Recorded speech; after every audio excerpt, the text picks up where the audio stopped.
Dan hari ini mereka spesial mau menyanyikan sebuah lagu. Gimana Pak? Sudah sampai ke usia 28 Ya, tahun saya senang pernikahan sekali punya istri ya yang begitu mencintai saya, mengasihi saya, dan terutama lebih lagi dia mencintai Tuhan dengan sungguh-sungguh. Istri saya dari keluarga pendeta, ya, saya dari keluarga pendekar. Dan kalau saya nggak dapat istri saya, mungkin saya nggak beri tempat ini. Saya bertobat karena istri saya. Dia berdoa siang dan malam. Saya hidup nakal, hidup nggak beres. Bahkan kalau waktu itu saya mati, saya pasti masuk neraka. Tapi mungkin karena kegigihan istri saya dengan bercucurkan air mata, maka dia menuai dengan sorak-sorai. Ya, jadi saudara, saya sangat senang sekali sama istri saya. Ya memang dari awal-awal kita memang selalu banyak godaan, berantem. Kenapa? Hidup saya jauh dari terang. Hidup saya belum ada pertobatan. Saya sudah tepat, sudah dibaptis sudah. Sebab calon mertua saya waktu itu kan gembala. Kalau saya nggak dibaptis, nggak dapat istri saya. Maka saya dibaptis karena saya ingin menikah. Ya, jadi akhirnya hidup saya nggak beres. Dan di situ kita sering berantem. Ya, dia terang, saya gelap, ya kan. Jadi kalau terang datang, gelapnya menyingkir kan. Nah, saya sempat mau dicerai juga, ya kan. Tapi istri saya ada suara Tuhan bahwa dia akan memenangkan saya, dan saya benar kaget, ya kan. Akhirnya saudara, saya benar-benar bersyukur Tuhan, saya diberi istri yang membawa saya kepada Tuhan, ya. Dan akhirnya sejak saya bertobat, terang jadi terang, dan hidup kita sejak tahun 2010 kita tidak pernah berantem dan tidak pernah ada cekcok, tapi kami saling mengasihi, saling mengalah, saling sabar. Kalau ada perbedaan pendapat atau perkataan atau pikiran itu wajar, tapi kita selalu berdua ini selalu kita bicara dengan baik-baik, dan akhirnya Tuhan pulihkan apa yang kita mungkin tidak cocok, khususnya dalam pemikiran. Akhirnya saudara, karena saya tahu mungkin iblis menyerang kita, keluarga kita, hati pikiran diserang. Tapi karena kita ada cinta Tuhan, kita berdua ada baca Alkitab bareng-bareng, kita punya satu kebenaran yaitu firman Tuhan dan Yesus sendiri, dan kita punya hati, punya perisai, punya baju sirah, ya, maka kita satu frekuensi, satu hati, dan kita apapun yang terjadi kita tetap dalam doa. Maka saudara, sampai hari ini saya bersyukur kalau bisa sampai 28 tahun, ya, berumah tangga lebih. Saya mungkin kenal Bu Ida bersama sudah 39 tahun, tapi menikah baru 28 tahun, ya. Tapi saya benar-benar bersyukur karena istri saya lah yang membawa saya kepada Tuhan, dan saya bertobat, saya bisa berdiri ini karena semangat dorongan dari istri, ya. Maka saudara, kita yang menikah, ya, harus saling mendoakan, ya. Mungkin istri yang ngomong. Saya juga bersyukur kalau dulu saya kebenaran saya berdasarkan kebenaran saya. Mungkin saya seperti itu, yang orang Farisi yang bilang, Tuhan aku sudah melakukan ini. Bukan seperti itu sama. Saya waktu itu juga waktu itu ngomong sama Tuhan, Tuhan apa salah saya? Saya sudah melakukan ini, saya tidak pernah nakal, saya kerja keras untuk keluarga ini, bisa punya semua ini karena kerja keras saya, tidak seperti dia. Saya juga gitu. Ternyata kebenaran kita bukan itu benar. Pada saat saya mau bercerai sama dia, saya bilang, Tuhan tuh menyalahkannya saya, bukan dia. Katanya, loh kok aku yang salah Tuhan? Saya kan orang Farisi tadi.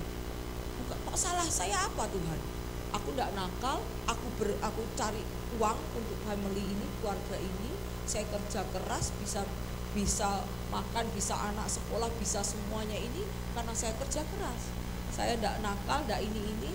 Saya ke gereja aktif, rajin. Ternyata Tuhan benar, kebenaran yang kita anggap kita benar, dan itu yang ternyata yang kebenaran yang Tuhan anggap benar. Ternyata kebenarannya itu adalah sesuai firman. Tuhan bilang sama aku gini, Kenapa aku nyalahin kamu? Karena kamu sebagai istri tidak tunduk sama suami. Kaget saya. Bertunduk gimana? Kamu baca Alkitab gak? Enggak, saya bilang. Makanya kalau orang gak baca Alkitab, dia jadi orang buta sama rohani. Itulah saya, karena saya walaupun anak pelita gak pernah baca Alkitab. Saya hanya dengar setiap minggu saja, datang ibadah, habis itu pulang. Saya gak pernah baca Alkitab sampai Tuhan waktu kejadian mau bercerai baru saya baca Alkitab. Kenapa? Karena Tuhan yang membimbing. Kamu baca, Ida baca.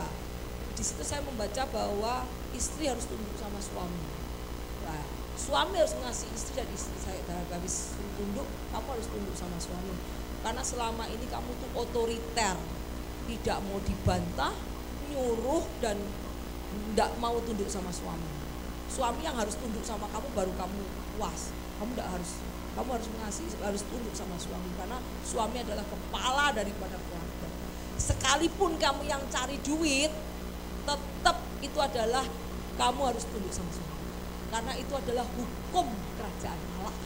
Jadi kerajaan Allah itu punya hukum, ya. Jadi kalau hukum itu dilanggar, itulah yang terjadi perceraian. Makanya perceraian di sini di dunia ini kenapa? Karena istrinya pintar cari duit, yang lakinya tidak pintar cari duit, akhirnya perempuannya tidak mau tunduk sama suami sehingga terjadi perceraian. Padahal hukum kerajaan Allah yaitu ada di kitab apa? Kita baca nanti bahwa seorang istri harus tunduk kepada suami karena suami adalah kepala daripada keluarga, dan seorang suami harus tunduk kepada Kristus karena Kristus adalah kepala dari keluarga. Ngerti ya? Jadi itu adalah urutannya, ada hierarkinya. Jadi istri harus tunduk sama suami, suami ada tunduk pada Kristus. Itu adalah hukum kerajaan surga. Kalau hukum itu dilanggar, terjadi tidak beresan dalam rumah tangga. Percekcokan terjadi, perceraian itu yang terjadi. Jadi seorang istri sekalipun kamu pandai, pintar cari duit, penghasilan lebih banyak besar daripada suami, hukum kerajaan surga tidak boleh dilawan. Karena itu adalah hukum. Ya Tuhan nyalahkan aku itu. Jadi kebenaran saya bukan benar. Jadi benar tadi yang Bapak cerita, pada saat saya mau bercerai Tuhan ngomong, loh kamu yang salah. Loh saya salah apa Tuhan? Kamu tidak tunduk sama suami. Saya dikasihin Alkitab, suruh baca Alkitab, istri harus tunduk. Waduh, oh berarti aku salah Tuhan. Sejak Tuhan ngasih tahu aku tunduk sama suami, saya tunduk sama dia. Dah aku mau gini-gini. Oh iya, saya bisa bilang ya Pak. Dulu saya nggak pernah bilang ya. Saya yang nyuruh, kamu harus gini-gini, kamu harus gini-gini. Ngatur, saya orangnya ngatur, otoriter, ngatur.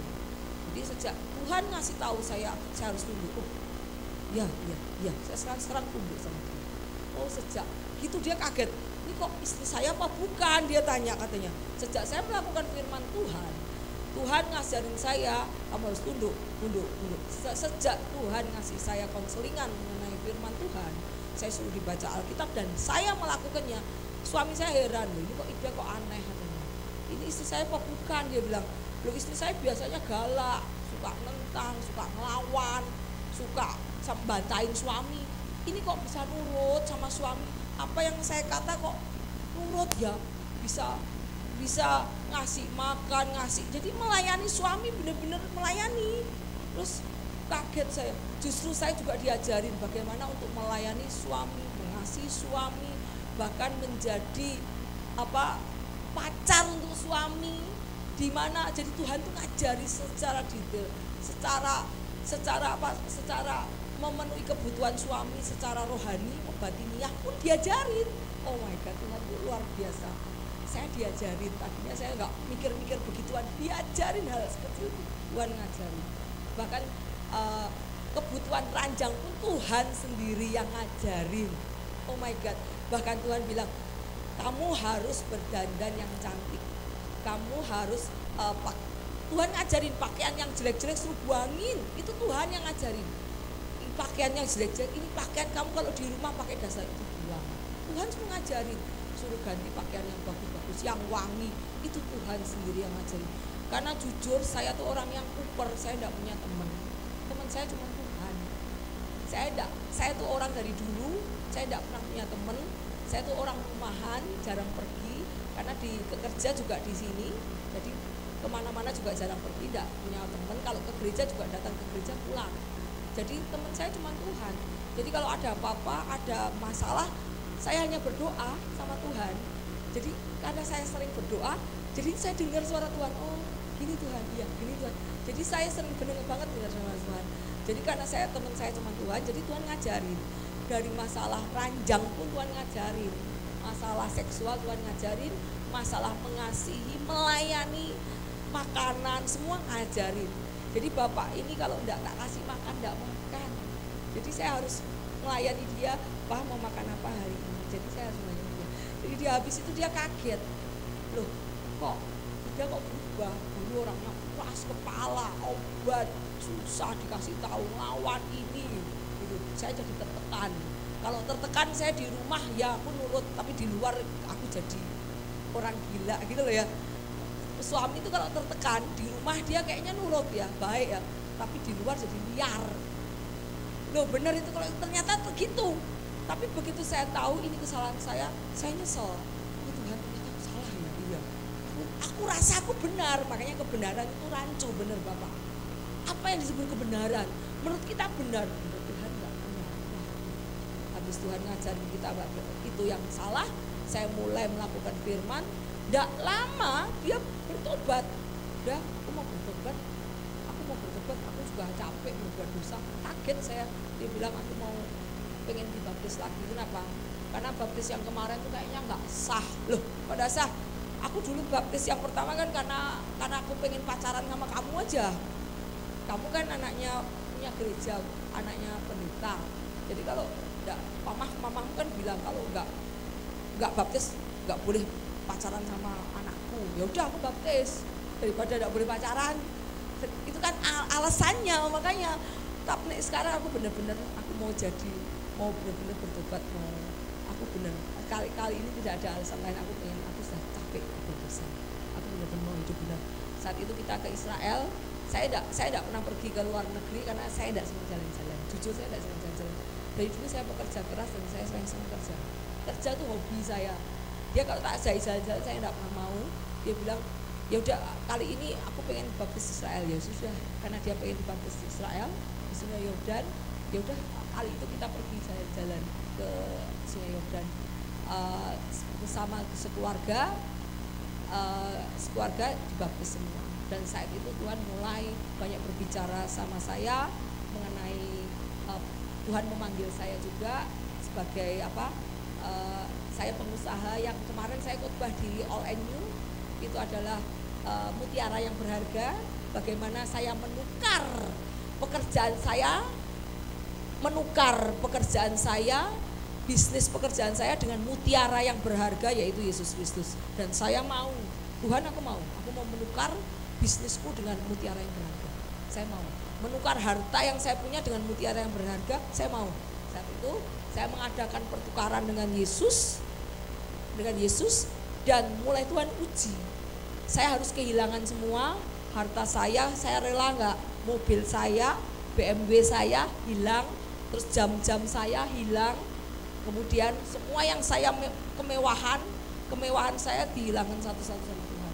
Karena Tuhan uji bahwa bisa enggak kamu, rela enggak kamu kehilangan semua yang termewah-mewah?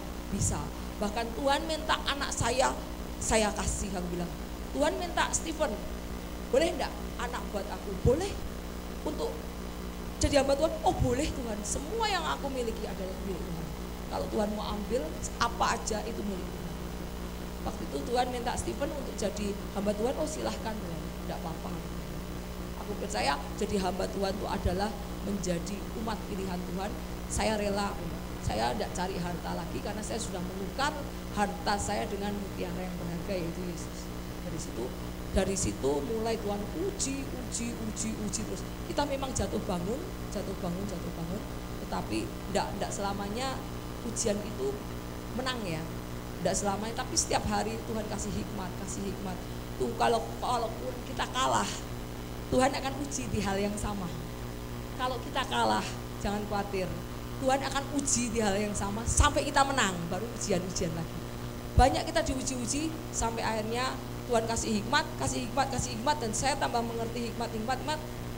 Sampai sekarang kita mengerti dan kita tidak akan kalah.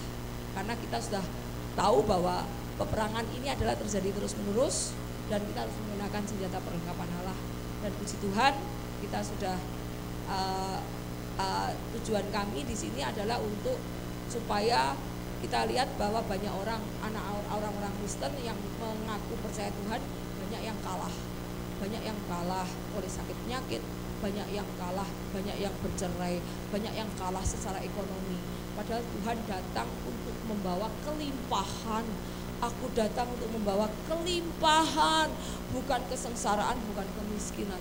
Tetapi saya lihat banyak orang yang kalah. Saya lihat tuh banyak sekali orang yang sakit, banyak yang kalah, banyak yang cerai, banyak yang ini. Akhirnya saya lihat ini harus diajarkan supaya kita disebut orang-orang Kristen yang pemenang. Karena saya lihat walaupun orang Kristen banyak mereka yang mengalami kekalahan. Jadi senjata perlengkapan Allah ini penting karena Tuhan datang untuk kita membawa untuk umat-umatnya yang percaya itu menjadi pemenang dalam segala hal. Itu aja. Dan saya bersyukur kalau hari ini saya ulang tahun anniversary yang ke-28. Sebetulnya saya sudah bersama Bapak sudah lama sekali, sudah 39 tahun. Tapi pernikahan kami 28 ya. Karena Bapak nakal dulu, ini nakal sekali, waduh nakal. Pernikahan sampai diundur-undur karena dia nakal. Bermainnya di ini, entertainment. Tahu entertainment cewek godaannya banyak. Tetapi saya selalu sabar sama dia. Saya sabar sama dia. Saya pribadi yang sangat gampang ngampuni. Jadi saya lihat dia, kalau dia sudah minta maaf, hati saya tidak tega. Itulah makanya dia beruntung dapat saya kali. Karena pernikahan kami sempat diundur tadinya tahun 2094 karena dia nakal, jadinya dia tempat tergoda juga. Yes, pernah. Tapi puji Tuhan dia dikasih pilihan, dia tetap memilih saya. Dia memilih yang terbaik. Amin. Dia memilih yang terbaik. Makanya kita waktu itu pernikahan mundur karena tapi saya tetap sabar sama dia. Itulah sampai kami punya 2 anak dan itulah saya mau manggil anak-anak saya. Karena tanpa anak-anak saya kita satu keluarga. Cynthia, Stephen, saya mau menyanyi satu lagu.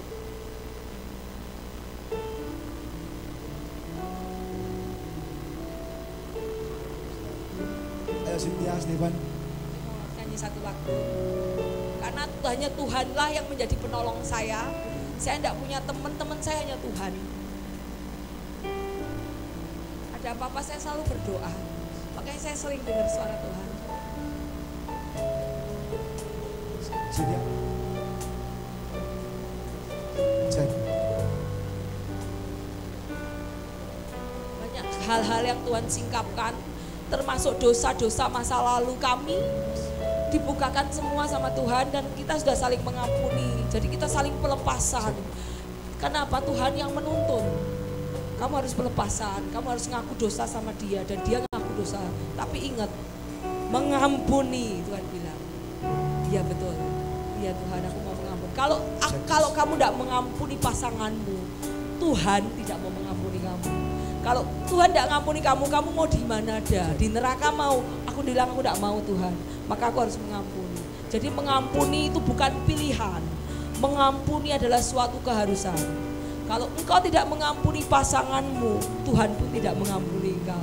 Akhirnya kita saling mengampuni. Yuk kita nyanyi yuk. Kami datang di hadirat-Mu dalam satu kasih dengan bersehati berjanji setia sampai akhir mengasihi-Mu Yesus. Bersama keluargaku melayani Tuhan, bersatu samanya mengasihi Engkau. Tiada yang dapat melebihi kasih-Mu ya Tuhan bagi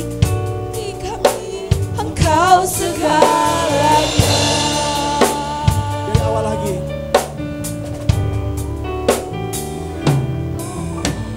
Kami datang di hadirat-Mu dalam satu kasih dengan bersehati, berjanji setia sampai akhir, mengasihi-Mu Yesus. Bersama keluargaku melayani Tuhan, bersatu selamanya mengasihi Engkau. Tiada yang dapat melebihi kasih-Mu ya Tuhan. Bagi kami Engkau segalanya. Gelombang badai hidup coba menghalangi, namun kuasa Tuhan buka jalan kami.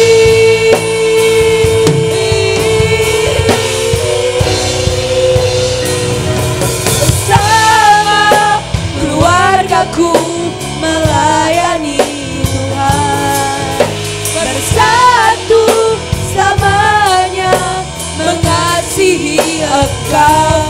Tiada yang dapat melebihi kasih-Mu ya Tuhan. Bagi kami Engkau segalanya. Bersama keluargaku melayani Tuhan, bersama